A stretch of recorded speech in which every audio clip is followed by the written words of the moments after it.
galera, bom dia, boa tarde, boa noite, boa madrugada. Meu nome é Sidney Martins, professor de língua portuguesa aqui do LACENEM, o maior site de videoaulas do Brasil, quiçá das Américas. Então, meu companheiro, vamos parar de enrolação e vem comigo, vamos direto ao ponto. Olha só, para ficar mais corretinho, venha comigo. Então, vamos lá, ó. Hoje a nossa aula é de intertextualidade, aula de literatura. E aí se liga, você deve estar falando assim, poxa Sidney, mas eu já estudei intertextualidade para aula de interpretação textual. Como assim para aula de literatura? É isso mesmo, meu companheiro. Se você já está habituado à tua prova do Enem, você já deve ter percebido que eles não levam em consideração a vida do autor, e sim a obra do autor, o texto do autor. E quanto maior o escritor, quanto mais qualidade ele tiver, mais intertextualidades haverá no texto dele. Porque o que é uma intertextualidade? É quando um texto entra no outro, é quando um texto dialoga com o outro, ou seja, é uma alusão, seja explícita ou implícita, de um texto ao outro. E como é que eu vou perceber esse tipo de alusão? Só se o meu conhecimento de mundo for ampliado. Porque quando um autor dialoga com outro texto, como é que você vai perceber essa intertextualidade? Só se você tiver conhecimento ou tiver lido o outro texto. Por que eu falo conhecimento ou tiver lido? Porque às vezes você não leu o texto, mas escutou alguém comentar, viu um professor falar e aquilo fica na tua mente. De certa forma, contribuiu para ampliar o teu conhecimento de mundo, para que você possa entender as questões do Enem, de um vestibular ou até mesmo de um concurso público. Agora, quando eu falo sobre conhecimento de mundo em relação à capacidade interpretativa, não é só atrelada à prova de literatura ou à prova de interpretação textual, é atrelada a qualquer tipo de interpretação, porque quanto maior o meu conhecimento de mundo, maior a minha capacidade interpretativa, e é para poder interpretar tudo, ou seja, o próprio mundo, porque de certa forma tudo há de ser interpretado, tudo há de ser lido. Eu funciono como se fosse um texto para você. Então, na hora que eu entrei aqui pela primeira vez, numa turma de Enem não, mas numa turma de concurso público, talvez aconteça muito isso. O camarada olha, é um aluno, é um professor novo, parece até um aluno. Não, eu pareço novo, mas não sou novo, já sou velhinho. Agora, o camarada de cara, ele cria um certo tipo de preconceito. Depois, com o tempo, aquilo fica desmistificado. Mas assim acontece durante toda a nossa vida e durante todos os ambientes. Tranquilo? Então, vamos deixar de enrolação e vamos direto ao ponto para poder entender como é que isso funciona na tua prova. Aí, o que eu vou fazer aqui com você?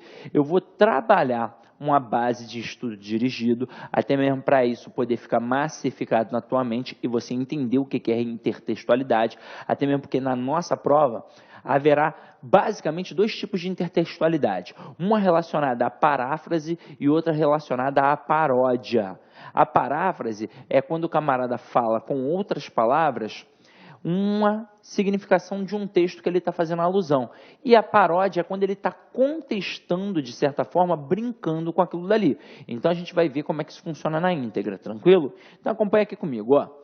O que é intertextualidade? A intertextualidade acontece quando há uma referência explícita ou implícita de um texto em outro. Também pode ocorrer com outras formas além do texto, tais como música, pintura, filme, novela, etc. Toda vez que uma obra fizer alusão a outra, ocorre a intertextualidade. Então vamos lá, ó. Vamos pensar aqui. Pensar na questão da pintura. Eu não sei se vocês vão lembrar, porque vocês são muito novos, daquele comercial do Bombril. Lembra aquele carequinha que ficava fazendo comercial da Bombril? Bombril, aquela palha de aço. Teve um comercial que ele se fantasiou de Mona Lisa. E ele ficava ali, ó, Mona Lisa, né, do quadro. E ele ficava com aquele sorrisinho, que eu não sei nem fazer direito, mas de leve deleite. Então, ali, naquele momento, naquele comercial, ele estava fazendo uma intertextualidade com o quadro da Mona Lisa. Tranquilo? Se a gente parar para pensar na relação da música, eu aqui já fiz uma intertextualidade, aliás, já fiz algumas. Se você lembrar, a gente já cantou aqui o Samba do Porquê, que é uma alusão à música do Almir Neto, Conselhos. A gente já fez aqui a musiquinha do complemento nominal com adjunta de nominal, que é uma intertextualidade, a música do padre Marcelo Rossi. A gente já fez aqui uma intertextualidade com o funk da locução verbal, que é uma alusão ao funk, que eu não lembro mais o nome, mas é para mostrar que toda vez que de alguma forma, seja numa novela, seja num filme, a gente consegue perceber uma outra história entrando, isso se deve à intertextualidade. Agora, acompanha aí comigo. Apresenta-se explicitamente quando o autor informa o objeto de sua citação. Num texto científico, por exemplo, o autor do texto citado é indicado. Já na forma implícita, a indicação é oculta. Por isso, é importante para o leitor o conhecimento de mundo, um saber prévio para reconhecer e identificar quando há um diálogo entre os textos. A intertextualidade pode ocorrer afirmando as mesmas ideias da obra citada ou contestando-as. Há duas formas, a paráfrase e a paródia. E aí se liga, meu companheiro. Quando a gente fala aqui que é importante perceber o conhecimento de mundo para entender a intertextualidade, é importante mesmo. Eu não sei se vocês vão lembrar, mas, por exemplo, as paródias, elas são muito comuns nos programas humorísticos, muito comuns. Eu lembro que o Cacete Planeta fazia direto várias paródias. Uma delas, o Bussunda, né? Nosso grande Bussunda, imitava o Lula. E uma outra que eu adorava, que tinha o John Mirolho. Lembra do John Mirolho? Que era um camarada que não enxergava nada e ficava dirigindo um caça dos Estados Unidos. Então, eu lembro uma época que passou o programa e foi exatamente naquela mesma época em que os Estados Unidos mandou bombardear o Iraque e, sem querer, é óbvio, acertou o prédio da Cruz Vermelha. Aí, na época, o John Mirolho, né, no episódio, ele vai procurando o alvo e ele acha uma cruzinha. Ele fala assim, não, tá tranquilo, eu achei aqui o meu alvo. E ele joga exatamente na cruzinha. Era o prédio da Cruz Vermelha. Eu lembro que eu ri pra caramba. Mas por quê? Porque eu tinha o conhecimento do fato dos Estados Unidos ter bombardeado o prédio da Cruz Vermelha. Minha avó, que estava do lado, ela olhou e ela achou uma besteira, uma palhaçada. Mas por quê? Porque ela não tinha aquele conhecimento prévio. Então, para a gente poder entender, às vezes, uma intertextualidade, seja ela séria, como, por exemplo, numa paráfrase, ou jocosa, sarcástica, numa paródia, eu tenho de ter o conhecimento do outro texto, da outra situação, para que eu possa entender a intertextualidade. E isso está diretamente atrelado ao conhecimento de mundo. E é sempre daí que eu digo, quanto maior o teu conhecimento de mundo, maior a tua capacidade interpretativa. Então, você que está agora para realizar a prova do Enem ou qualquer outro tipo de vestibular, você tem sim que correr atrás de ampliar o teu conhecimento de mundo. Então, você tem que ver bons filmes, escutar boa música, ler bons livros. O mínimo que você deve fazer é pegar os livros que estão lá indicados na tua prova e fazer a leitura deles. Ah, sim, mas eu não tenho tempo para isso não. E por sorte, cá estou eu, porque eu vou fazer aqui com vocês um apanhado dos principais autores e dos principais livros que tem na tua prova. E vou fazer um resumo. A gente vai fazer um estudo dirigido, vai analisar determinados fragmentos. É claro, vou ter de falar sobre o autor e sobre o contexto ao qual ele estava inserido, para que você tenha um entendimento daquilo dali. De certa forma, o que a gente está fazendo? Ampliando o nosso conhecimento de mundo, para poder trabalhar em cima da capacidade interpretativa dos textos que vão aparecer na nossa prova, tá? Agora vamos continuar a nossa brincadeira aqui, ó. Paráfrase. Na paráfrase, as palavras são mudadas, porém a ideia do texto é confirmada pelo novo texto. A alusão ocorre para atualizar, reafirmar os sentidos ou alguns sentidos do texto citado. É dizer, com outras palavras, o que já foi dito. Temos um exemplo citado por Afonso Romano de Santana em seu livro Paródia, Paráfrase e Companhia, que está aqui, ó. Aí é o seguinte, para mostrar a vocês que todo estudo, de certa forma, relacionado à língua portuguesa, né, porque a gente segrega, é gramática, é interpretação, é redação, é para mostrar aqui agora para vocês que no Enem está tudo interligado. Então é muito importante entender as máximas linguísticas para que você possa entender até outras matérias, como química, biologia, matemática, física, ainda mais aqui, dentro da literatura, que é atrelado ao conceito da linguagem. Então imagina o seguinte, quando eu falo para você que a gente tem uma paráfrase dentro da intertextualidade, na sua redação que você vai fazer, você também pode realizar uma paráfrase ou a chamada citação. Qual é a diferença entre as duas? A diferença é que na citação eu tenho certeza absoluta do que foi dito. Então eu vou colocar o nome do camarada, vou abrir aspas, vou colocar o seu pensamento e vou fechar aspas. Isso a gente estudou na aula de redação, naquele discurso das autoridades, lembra? Então aqui, por exemplo, quando eu pego o Afonso Romano de Santana, se eu fosse citar algo sobre ele que eu sei, tenho a certeza na íntegra do que foi dito, eu vou colocar o nome do camarada, ó, segundo Afonso Romano de Santana, 2 pontos, abre aspas, coloca o que ele disse, fecha aspas, ponto, e beleza, Brasil, bola para frente. Agora, se eu não tenho certeza absoluta, aí eu faço o quê? A paráfrase. Quando eu tenho certeza, eu faço a citação. Então, ó, segundo Afonso Romano de Santana. Quando eu não tenho certeza, eu faço uma paráfrase, que é dizer com outras palavras a mesma coisa. Tranquilo? Então, vamos dar uma olhada aqui nesta paráfrase. Texto original e a paráfrase. O texto original é do Gonçalves Dias, a Canção do Exílio. Então, tá aqui, ó. Minha terra tem palmeiras, onde canta o sabiá. As aves que aqui gorjeiam, não gorjeiam como lá. Ou seja, vamos interpretar isso. Se a canção é do exílio, o camarada está exilado, então ele não está em sua terra natal. Então, ó, minha terra tem palmeiras, ele está falando da terra dele, onde canta o sabiá. As aves que aqui, ou seja, onde ele está exilado, gorjeiam, não gorjeiam como lá, ou seja, na terra natal dele. Ou seja, é um canto à saudade, ele sente saudade de sua terra natal. Agora, olha aqui, meus olhos brasileiros se fecham saudosos.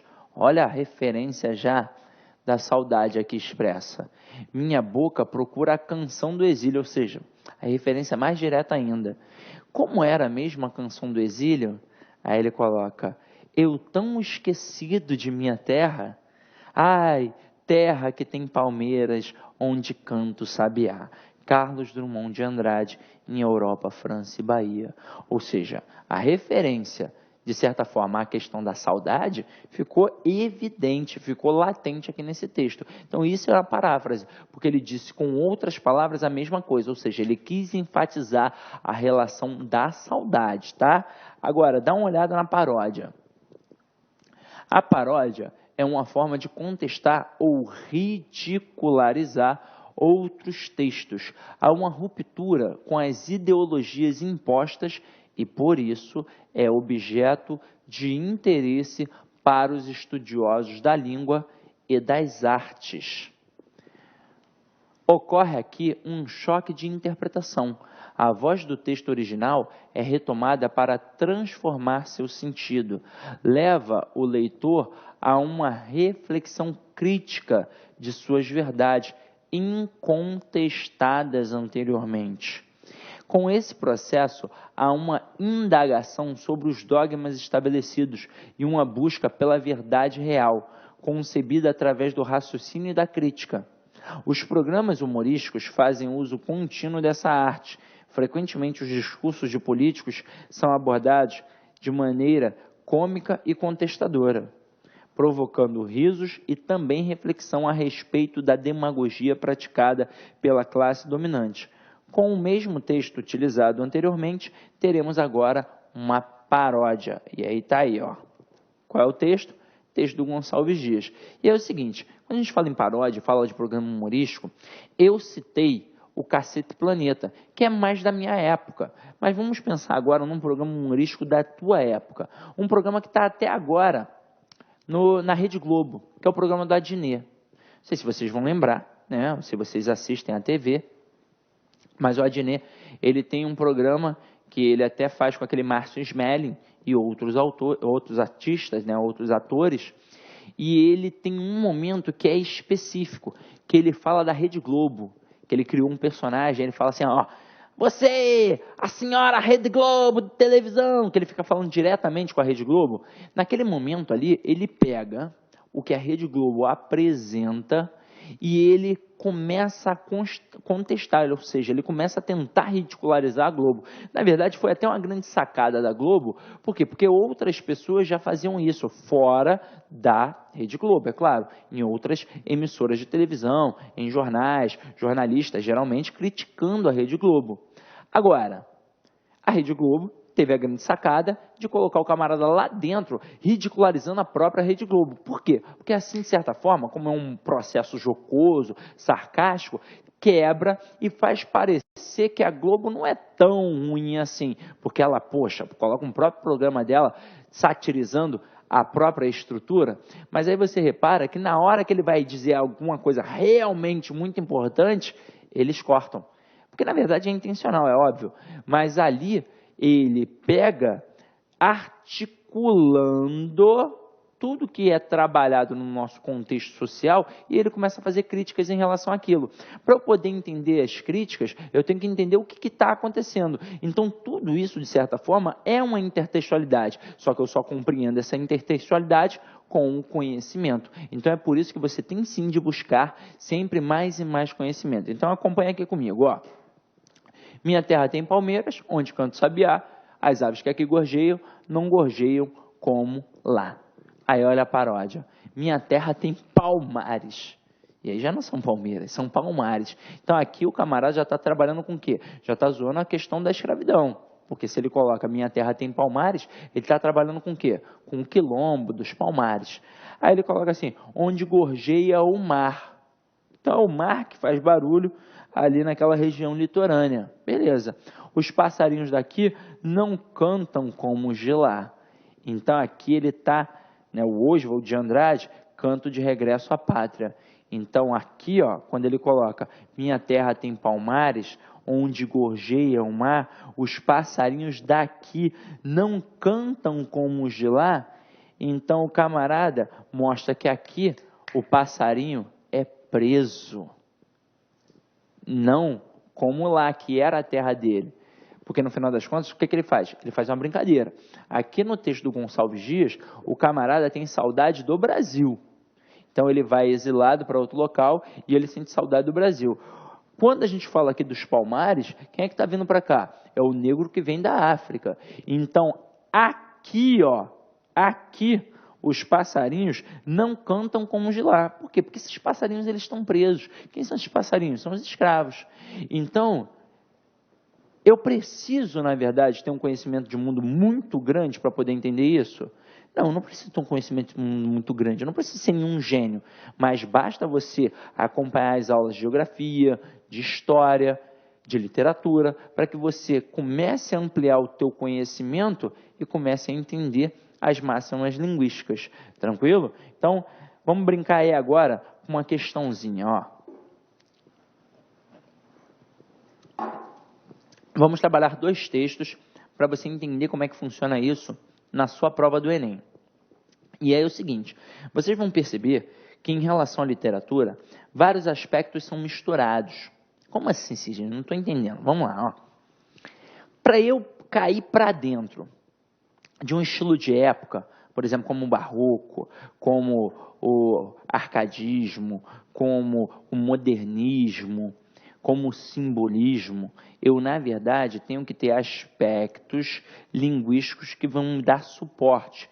Entender o que é uma denotação, entender o que é uma conotação, entender o que é um texto verbal, entender o que é um texto não verbal, entender o que é intertextualidade, entender a função da linguagem, entender a figura de linguagem, para aí sim começar a entender o texto e começar a entender além do texto, em tentar entender as características daquele autor, porque assim eu vou começar a interpretar com mais facilidade. Mas você está vendo que está tudo misturado, de certa forma. Então, olha aqui, ó.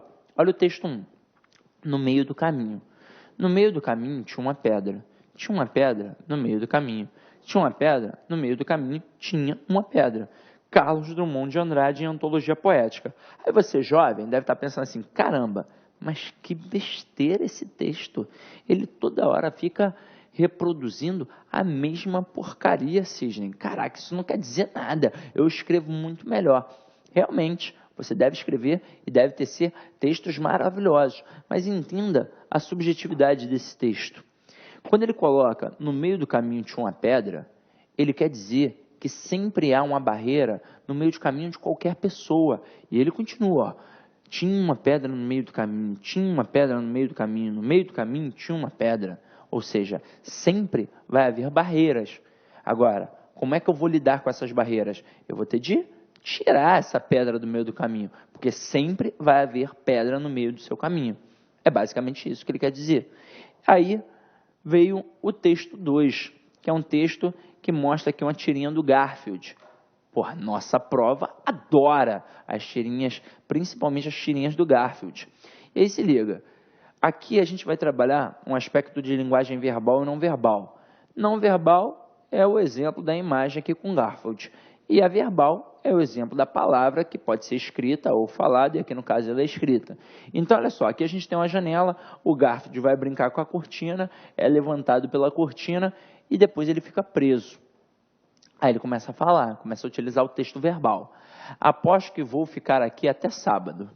Então, eu já parto do pressuposto que não é sábado. Aí ele continua, que azar, aqui estou eu enrolado numa cortina. Aí ele começa, tinha uma cortina no caminho. No caminho tinha uma cortina. Nunca me esquecerei deste acontecimento. Tinha uma cortina no meio do caminho. Epa! Isto dá samba. E por que ele fez essa brincadeira aqui, isto dá samba? De certa forma, ele achou interessante. Ele até aqui pode não ter pensado. Aliás, foi muito bem pensado. Aqui na hora, por que ele faz isso aqui? Ó? Estudar samba. Porque este texto dialoga diretamente com o texto do Drummond, que é no meio do caminho de uma pedra. Então, diante disso, tendo esse conhecimento, dá para a gente tentar realizar a questão. Então, vamos dar uma olhada. Ó. Primeira questão. A comparação entre os recursos expressivos que constituem os dois textos revela que, letra A, o texto 1 perde suas características de gênero poético ao ser vulgarizado por histórias em quadrinho. Caramba! Se um texto perder o seu intuito porque é ridicularizado por outro, nós não teríamos mais nenhum texto de excelência. Letra B. O texto 2 pertence ao gênero literário, porque as escolhas linguísticas o tornam a réplica do texto. Por um acaso ele é uma réplica do texto? Não, ele é um texto completamente diferente. Letra C. A escolha do tema, desenvolvido por frases semelhantes, caracteriza-os como pertencentes ao mesmo gênero. Não, nós temos o primeiro texto sendo uma poesia do Drummond, que é atrelado ao modernismo, e na outra nós temos uma charge, uma tirinha. São tipos de textos completamente diferentes. Agora, a letra D. Os textos são de gêneros diferentes, porque apesar da intertextualidade, foram elaborados com finalidades distintas. E aí vamos entender o seguinte, aqui está mostrando que eles são gêneros diferentes, e aí fala de intertextualidade, mas ainda assim fala da finalidade. Quando Drummond produziu o texto, ele tinha uma finalidade, que era falar das barreiras que qualquer pessoa tem na vida. Agora, quando o segundo texto foi realizado, tudo bem que, de certa forma, ele falou de uma barreira, que foi ali a cortina na vida do Garfield. E ele fez uma intertextualidade que remeteu àquele texto do Drummond, mas ainda assim a intenção foi diferente. Quando você faz a leitura do texto do Drummond, você não começa a rir, você, na verdade, você começa a refletir. Quando você lê o texto ali do Garfield, qual é a intenção do camarada que produziu? É trazer o riso à tona. Então você ri. Eu não fiquei rindo aqui, porque nesse momento não tenho por que eu ficar rindo. Mas, aliás, até mesmo porque eu já olhei aquilo dali várias vezes. Mas quando eu olhei pela primeira vez, eu ri, porque eu achei engraçado. E é assim que funciona, tranquilo? Então, intertextualidade, você só entende quando você tem a noção do outro texto. E aqui na letra E, as linguagens que constroem significados nos dois textos permitem classificá-los como pertencentes ao mesmo gênero. Caramba, se essa daqui fosse a resposta, eu teria outras respostas também, não é verdade? Então, questão 1, resposta letra D de dado. Agora, vamos para a questão 2. Acompanhe comigo, ó. Mais do que a mais garrida, a minha pátria tem uma quentura, um querer bem, um libertas quais será também. Que um dia traduzi num exame escrito, liberta que serás também. E repito, Vinícius de Moraes, Pátria Minha, Antologia Poética. Olha aqui, a frase em latim traduz-se comumente por liberdade ainda que tardia. Considere as seguintes afirmações. Não sei se vocês já viram, geralmente em Minas Gerais vende, principalmente nas cidades de Mariana e Ouro Preto, que são cidades históricas bem importantes. Cidade de Mariana, cidade do Tiradentes. E Ouro Preto não precisa nem falar, né? Então, você tem aquela blusinha que tem o triângulozinho, que de certa forma indica paz, justiça e liberdade, que com certeza tem alguma ideia maçônica, e você pega o texto libertas quais será também, que é óbvio, qualquer pessoa leiga vai pensar igual o Vinícius de Moraes, liberta que serás também, ou seja, libertas que será também, porra, liberta que eu também serei liberto, mas na verdade o texto significa liberdade ainda que tardia. Mas o que a gente fez aqui? Nós fizemos uma alusão, ou seja, uma intertextualidade. Aí vamos lá, ó. Número 1. O diálogo com outros textos, intertextualidade, é procedimento central na composição da estrofe. Com certeza. 2. O espírito de contradição manifesto nos versos indica que o autor... o espírito de contradição manifesto nos versos indica que o amor da pátria que eles expressam não é oficial nem conformista. Ó, o espírito de contradição manifesto nos versos indica que o amor da pátria que eles expressam não é oficial nem conformista. Então vamos lá, ó. Mais do que a mais garrida, a minha pátria tem uma quentura, um querer bem, libertas que será também, que um dia traduzi no exame escrito, liberta que serás também. E repito, libertas que será também. Então aqui, ó, ele tem um espírito de contradição manifesto, beleza. Agora, não tem como eu dizer que é oficial, até mesmo porque ele faz uma brincadeira aqui, e não tem como dizer que eu tenho um camarada conformista, porque ele continua e ele repete. Então também está certo. Agora, olha o 3. O apego do eu lírico à tradição da poesia clássica patenteia-se na escolha de um verso latino como núcleo da estrofe. Não, aqui é uma viagem na maionese, né? Porque ele até coloca a expressão clássica, mas ele próprio erra na tradução. Então, não pode ser um apego à tradição da poesia clássica. Ele utilizou aquilo dali apenas para fazer o quê? Uma intertextualidade. Então, aqui está correto o que se afirma em 1 e 2. Resposta, letra C. Tranquilo, meu parceiro? Olha a próxima aí, ó. Então, a questão 3. Observe a capa de um livro reproduzido abaixo. É do Pedro Vieira. A gente tem aqui toda uma imagem que é muito conhecida nos livros, que é do Memórias Póstumas de Brás Cubas. Mas o camarada coloca aqui, ó, Memórias Desmortas de Brás Cubas. Talvez ou o livro, não vou dizer que é o livro, porque o Machado de Assis tem alguns livros bem conhecidos, como Dom Casmurro, como Memórias Póstumas de Brás Cubas, como o Alienista, que era até um livrinho pequenininho, deveria ser um conto. Ele tem também o Quincas Borba, que é muito conhecido também. Agora, aqui, quando ele fala, né, desse autor defunto, ou defunto autor, e o camarada coloca um desenho, uma imagem e brinca com o nome, ele na verdade está fazendo uma intertextualidade, mas ele está contestando, ele está parodiando, ele está zoando, está dando uma sacaneada. Vamos ver como é que a questão trabalhou isso. O título desse livro ilustra um caso de intertextualidade estabelecida por meio de um procedimento paródico. Porque, afinal de contas, se ele colocou ali a capa do livro do Machado de Assis e modificou o nome, ele está brincando. E se ele está brincando, é uma paródia. Assim como o cara, quando colocou a roupinha da Mona Lisa lá no comercial da Bombril, ali era uma paródia. Ele não precisou escrotizar a Mona Lisa, zoar pra caramba, coisa e tal, colocar chifrinho e caramba. Ele não precisou fazer isso, mas era um procedimento o quê? Paródico, beleza? Então vamos lá. Porque eu quero que vocês entendam, o procedimento paródico é sempre para dar uma sacaneada, uma satirizada na história. Então, olha aqui a nossa próxima questão. Você sabia que com pouco esforço é possível ajudar o planeta e o seu bolso? Ao usarmos a energia elétrica para aparelhos eletrônicos e lâmpadas, também emitimos gás carbônico, um dos principais gases do efeito estufa.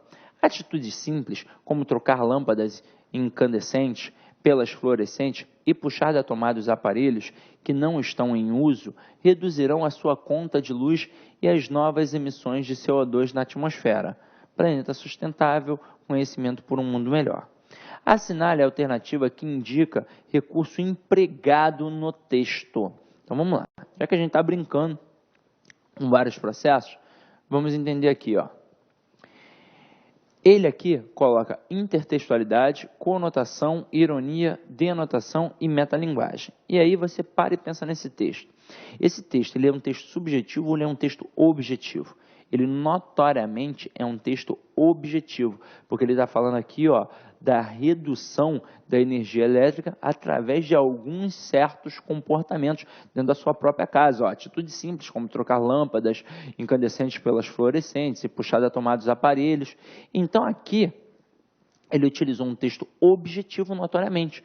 Então, por isso que dentre as opções, a nossa resposta só pode ser a letra D, que é denotação, pois há a utilização objetiva de palavras e expressões que destacam a presença da função referencial. A função referencial, a gente tem calcado o quê? A informação. Geralmente, isso aparece muito em textos jornalísticos, em que a informação é o plano-chave da referência. Tranquilo? Agora, olha a nossa quinta e última questão, e a questão que eu vou trabalhar com mais calma e mais tranquilidade, apesar de ser pequenininha. Olha só, olha esse fragmento. E as ilusões estão todas perdidas. Esse verso pode ser lido como uma alusão a um livro intitulado Ilusões Perdidas, de Honoré de Balzac. Tal procedimento constitui o que se chama de... Então, quando a gente coloca, e as ilusões estão todas perdidas, que é do Cazuza, né, a musiquinha do Cazuza, a própria questão já me mostra que é uma alusão a um livro intitulado Ilusões Perdidas, que é do Balzac. Então, isso daqui só pode ser a chamada intertextualidade. Então, meu companheiro, eu quero que vocês entendam o seguinte. Como eu disse a vocês, e vou frisar mais uma vez, quanto maior o meu conhecimento de mundo, maior a minha capacidade interpretativa para perceber estas intertextualidades. Vou citar aqui algumas intertextualidades interessantes. Por exemplo, o Guimarães Rosa, no livro Sagarana, ele chega a mencionar que um personagem principal está no funil do capeta. Ele, neste momento, ele fez uma intertextualidade com o livro A Divina Comédia. Como é a Divina Comédia descrita por Dante? Ela mostra a viagem de Dante ao céu, ao purgatório e ao inferno. E como é um inferno descrito por Dante? ele é repleto de anéis que vão diminuindo de tamanho, ou seja, afunilando, e quanto mais fundo neste funil, mais perto do corpo personificado do capeta. Ou seja, como é que você vai perceber uma intertextualidade como essa se você não conhece a história da Divina Comédia? Vou citar outra intertextualidade.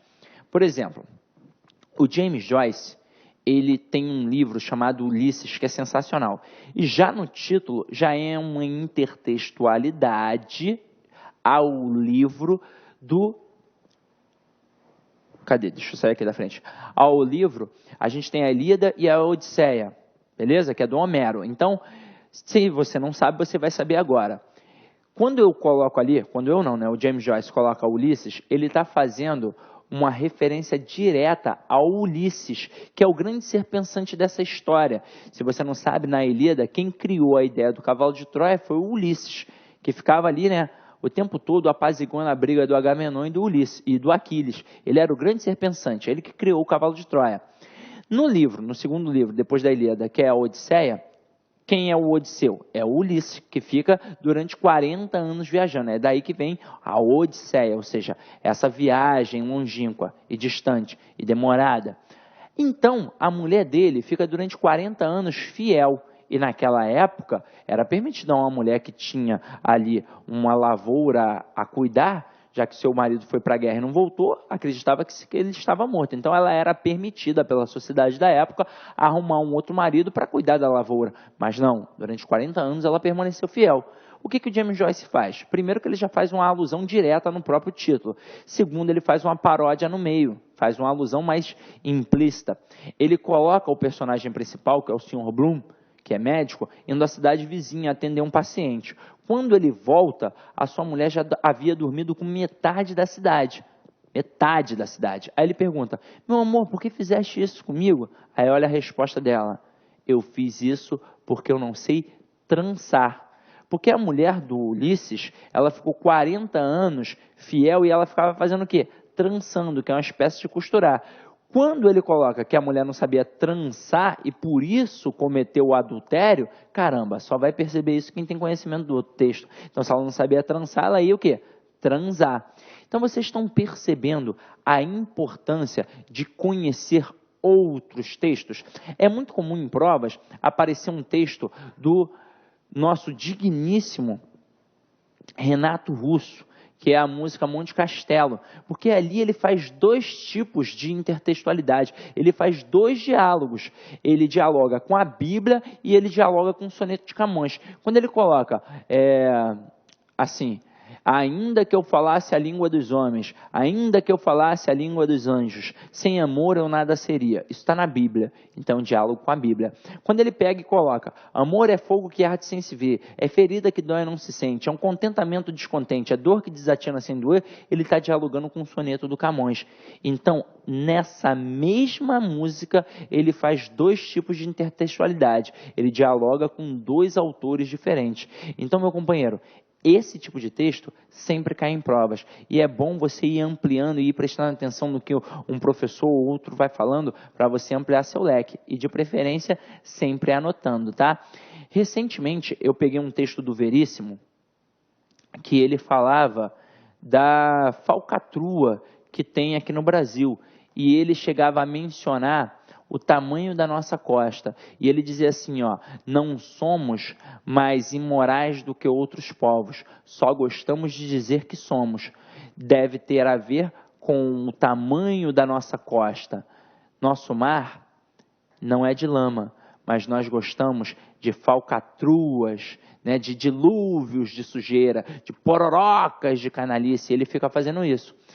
Nessa hora em que ele falou do tamanho da nossa costa, que ele falou que nós gostamos de dizer que somos corruptos, ele, de certa forma, fez uma alusão ao livro do próprio Oswald de Andrade, que é o Macunaíma. Então, quando ele coloca o Macunaíma, representado lá no livro, como é que o Andrade coloca o Macunaíma? Ele coloca o Macunaíma enorme, o corpo, e a cabecinha pequenininha. Então, naquele texto do Veríssimo, o que ele fez? Uma intertextualidade com o Macunaíma, em que o tamanho do corpo do Macunaíma é o tamanho da nossa costa, que é para mostrar que o Brasil é enorme. E a cabecinha é para mostrar o pensamento do brasileiro, ou seja, para mostrar que o brasileiro quer se dar bem em tudo. Então, neste momento, só percebe a intertextualidade quem tem o conhecimento. Outra vez eu vi um texto assim, ó, espelho, espelho meu, há algum país mais corrupto que o meu? Está dialogando com qual tipo de texto? Com o da Branca de Neve, que é um conto de fadas. Então, meu companheiro, a gente só percebe essas intertextualidades, seja paráfrase ou paródia, com conhecimento de mundo. Então você deve buscar sim, ler bons livros, ver bons filmes, escutar boa música e escutar sempre os mais velhos também. Tranquilo? Opa, foi. E para finalizar, olha aí uma mensagem que eu vou passar para vocês. Motivação faz começar. O hábito faz você continuar. E aí eu quero que vocês entendam o seguinte: a motivação para cada um é diferente. O que me motiva pode não te motivar. Então imagina o seguinte: mas eu tenho de arrumar 10 milhões de reais. Eu tenho de correr atrás disso. Mas cadê a motivação para isso? Eu não tenho motivação. Agora, caramba, minha mulher, meu filho e minha mãe vão morrer se eu não arrumar 10 milhões de reais. Então eu vou fazer de tudo para tentar arrumar esses 10 milhões de reais, né? Fiquei o quê? Motivado. Você tem uma motivação, que é passar no vestibular. Agora, para você conseguir, você tem que criar um hábito. De nada adianta ter a motivação se você não criar o quê? Um hábito, se você não criar um processo, uma organização de estudo. Então, eu quero passar. Não faz nada não para ver se você vai passar. Então, você tem de correr atrás e para isso tem que criar o hábito. Quanto mais vezes você fizer aquilo, todos os dias de preferência, mais tranquilo vai ficando com o tempo, muito mais fácil. E com certeza você vai conseguir e conquistar o seu objetivo, tranquilo? Então é isso, dá uma avaliada na aula aí, meu companheiro. Se não for te atrapalhar, espero ter contribuído um pouquinho para a aquisição do teu conhecimento. Ide em paz e que o Senhor sempre vos acompanhe. Fala, galera, gostou da aula? Curta e compartilha.